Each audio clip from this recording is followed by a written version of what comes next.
We like to think we have nature's rules figured out. Fire is hot, gravity pulls things down, and creatures that breathe air, well, they drown in water. It's a biological line that isn't supposed to be crossed. But what if I told you that, deep in the soil, a tiny insect is quietly tearing up that rulebook?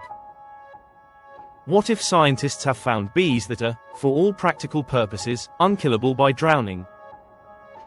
This isn't science fiction. It's the story of a creature that can survive for a full week completely submerged in cold water. A creature that should be dead, but simply isn't.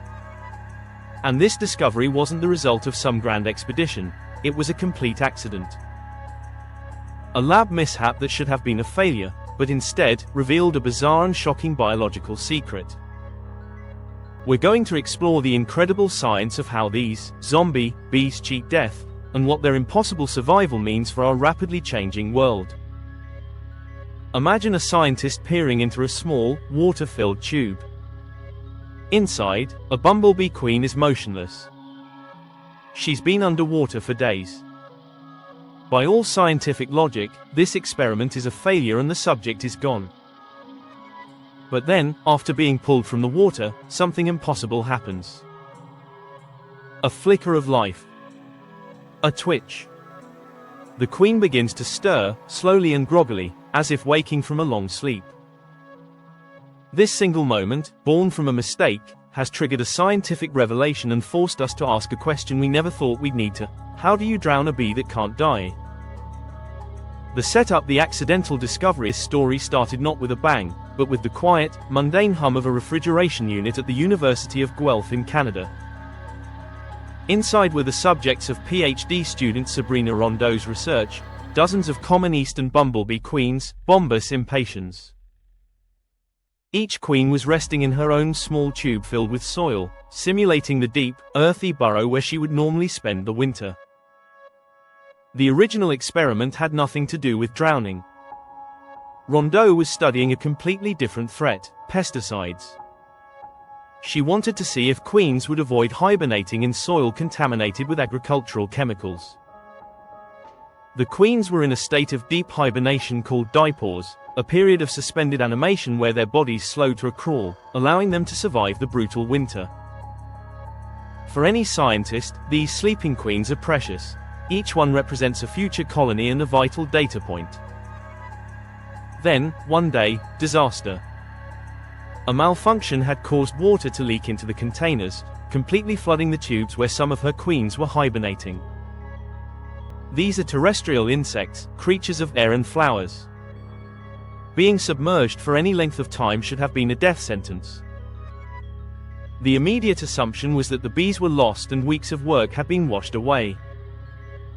Rondeau later said in an interview, "I freaked out.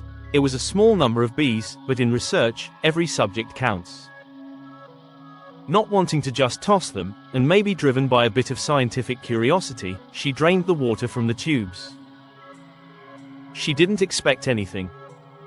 The science was clear: they should have drowned. But as she looked closer, she saw something that defied all logic. The bees were moving. They were alive. To her shock, they had survived. This wasn't just a fluke. It was so bizarre and counterintuitive that it couldn't be ignored. The original pesticide experiment was suddenly overshadowed by a much bigger, much stranger question. That flood hadn't ruined an experiment, it had created a brand new one. The revelation, the aha moment's initial shock was the spark. Sabrina Rondeau knew she'd stumbled onto something extraordinary. But was it a one-off miracle, or a hidden superpower? To find out, the happy accident had to become a deliberate experiment. She teamed up with experts to systematically investigate this impossible phenomenon. They set out to do intentionally what had happened by mistake: try to drown bumblebee queens.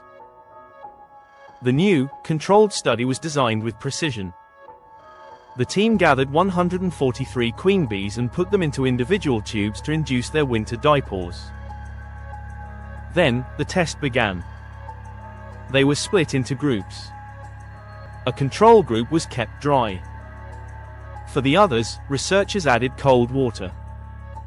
Some queens were allowed to float, while others were gently pushed to the bottom by a plunger, ensuring they were completely submerged.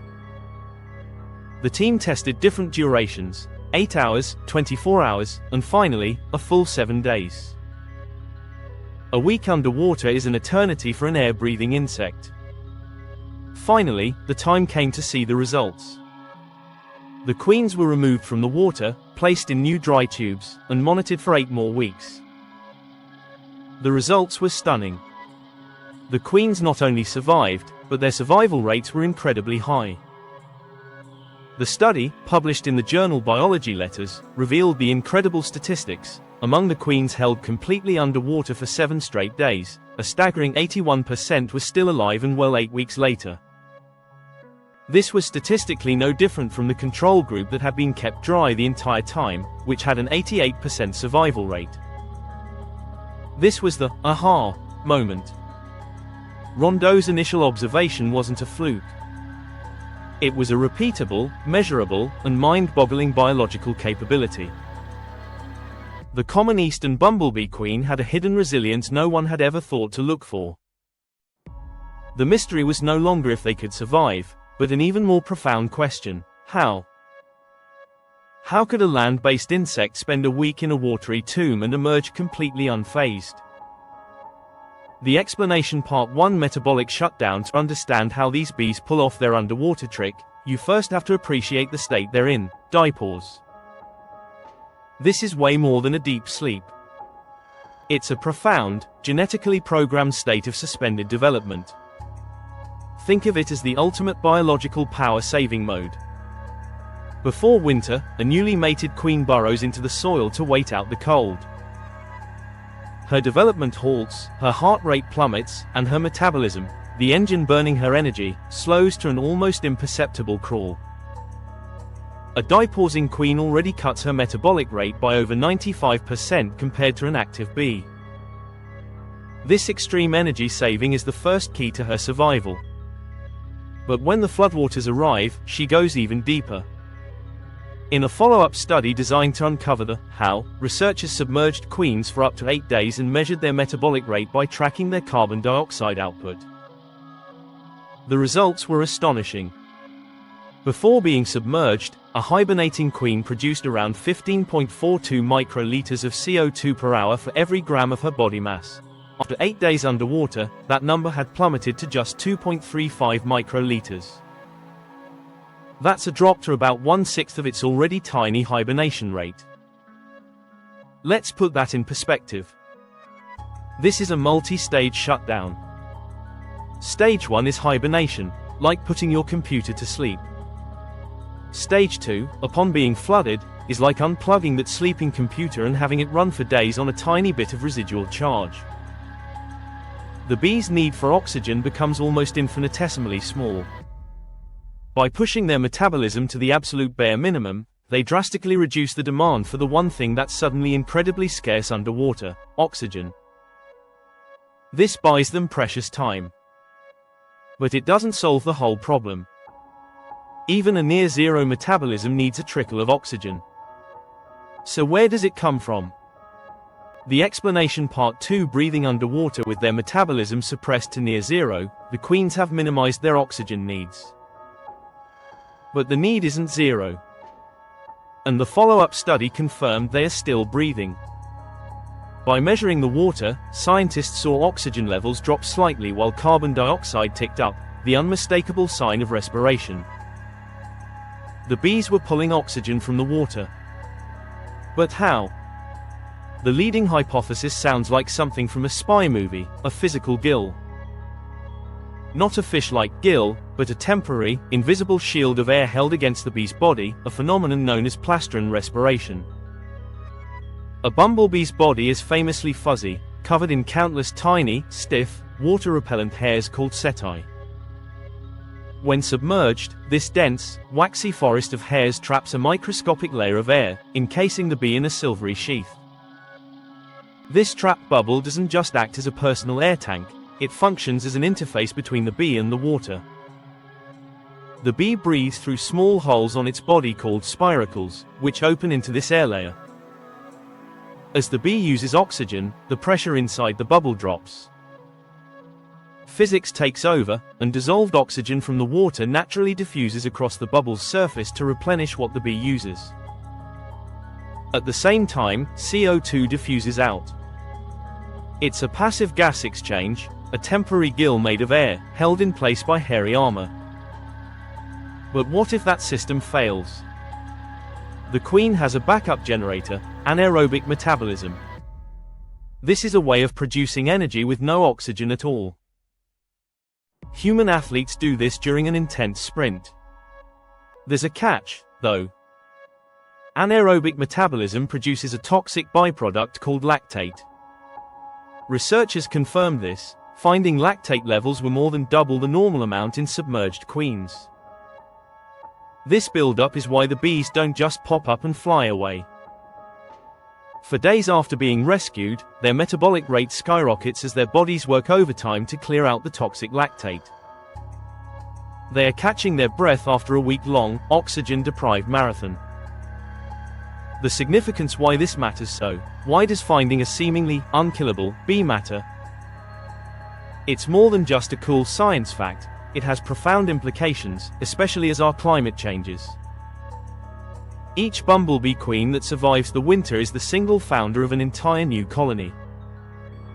The workers, males, and the old queen all die in the fall. The future of the species rests on these individual, hibernating queens. Scientists have long worried that more frequent and intense rainfall could devastate these overwintering pollinators, drowning them in their burrows. The loss of queens means the loss of future colonies, which could have catastrophic effects on ecosystems and agriculture. Bumblebees are essential pollinators for crops like tomatoes, blueberries, and peppers. This discovery, however, offers a surprising glimmer of hope. It suggests that at least one key pollinator species has a built-in resilience to flooding that we never knew about. Their ability to withstand a week of submersion gives them a fighting chance to survive the very threats we feared would wipe them out. Of course, this doesn't mean they're invincible. This research is a crucial first step. Scientists now need to ask more questions. How does this ability vary between different bee species? Is there a limit to their resilience? What are the long-term health consequences for a queen who survives such an ordeal? This discovery is a powerful reminder that even in the most familiar creatures, there are extraordinary secrets waiting to be found, secrets that could be vital for their survival, and ours. From a lab accident to a groundbreaking revelation, the story of the drowning-proof bee shows just how powerful simple curiosity can be. We've seen how deep hibernation, a near-total metabolic shutdown, a clever underwater breathing trick, and an emergency power system allow these tiny queens to do the impossible. It's a great reminder that nature is full of undiscovered solutions to life's biggest challenges. If a common bumblebee has a superpower this extraordinary, it makes you wonder, what other marvels are hiding in plain sight, just waiting for their own accidental discovery? The natural world is a library of wonders, and we've only just begun to read the first few pages. What's the wildest animal superpower you've heard about? Let me know in the comments below. Thanks for watching, and we'll see you in the next one.